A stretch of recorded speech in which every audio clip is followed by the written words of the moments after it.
My name is Joel Voldman. I'm an associate professor of electrical engineering and computer science and a principal investigator in RLE. We are instrumentation engineers, so we make things that make experiments easier to do.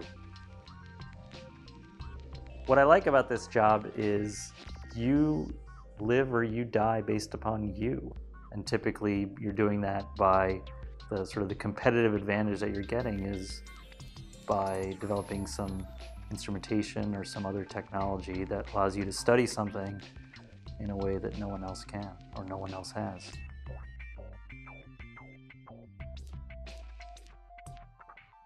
One of the great things about RLE and even specifically where we are is that you have, first of all, a lot of research groups kind of in the same area, intellectually and physically in very much the same area, and so the students are interacting with each other, but they're not intellectually so on top of each other that actually they're stretching each other, if you will. So they're learning things from each other, they're borrowing instruments from each other, doing things like that. So it's a really nice environment. But then that goes far enough afield that I can go and have a conversation with someone and actually have that impact my research. And so I think having all those different types of people in a small space is more than the sum of its parts.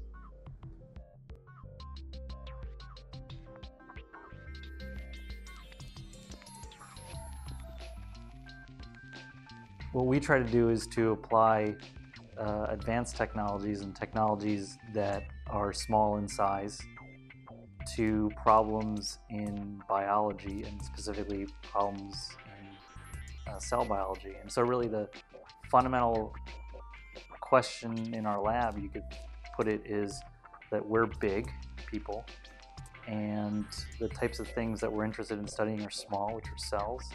And so what we'd really like to do is to figure out instrumentation that lets our fingers, if you will, go in and move cells around, separate them from each other, physically manipulate them in order to study them better.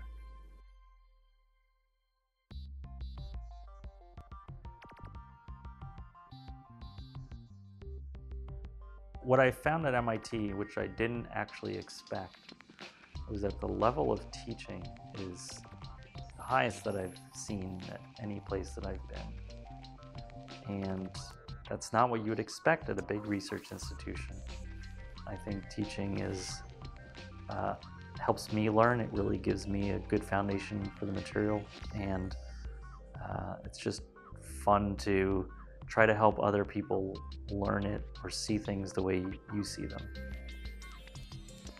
The students are the integral part. Students and postdocs are the integral part of what we're doing. My role is to get the resources, set the group direction, and help them get over barriers and make sure they don't go too astray, but other than that, set them loose. I try to foster the kind of environment where someone can come up and say, well, we've been doing this way for 3 years or 4 years, but I think there's a better way to do it. And if what you're really interested in is solving a problem, then you're not going to get so caught up in, but it's not the way we're doing it or things like that. And so I think it's important for everybody in the lab to feel like they have the ability to make those kinds of statements.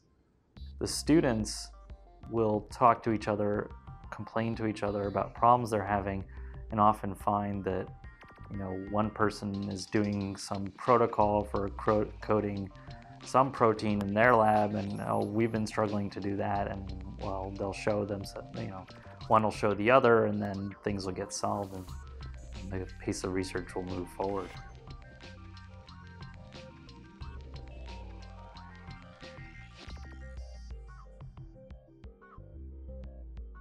There's a lot of different definitions or modes of success. One is student learns to become a researcher. I mean, that's my primary job here, is to educate. So educating graduate students, turning them into researchers, helping them learn how to ask and answer questions, helping postdoctoral researchers learn new areas of research or get themselves prepared for their next position.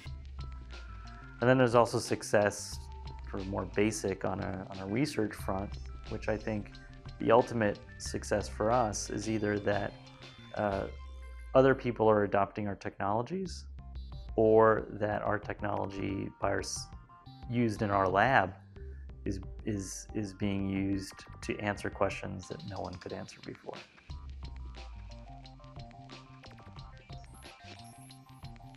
You have to be always looking around. You have to be reading, you have to be talking to people. So you have to be continually expanding your boundaries that way, and then bringing that to a bunch of people who are bright and enthusiastic, setting up challenges for them, giving them the resources, and then really setting them loose.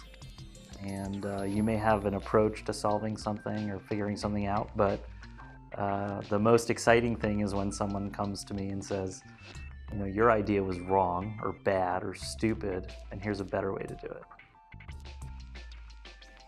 The message is, here you're developing these tools which are, I mean, they're intrinsically neat. There's just no other way to say it. And they have this huge potential for impacting how people do research, and therefore human health.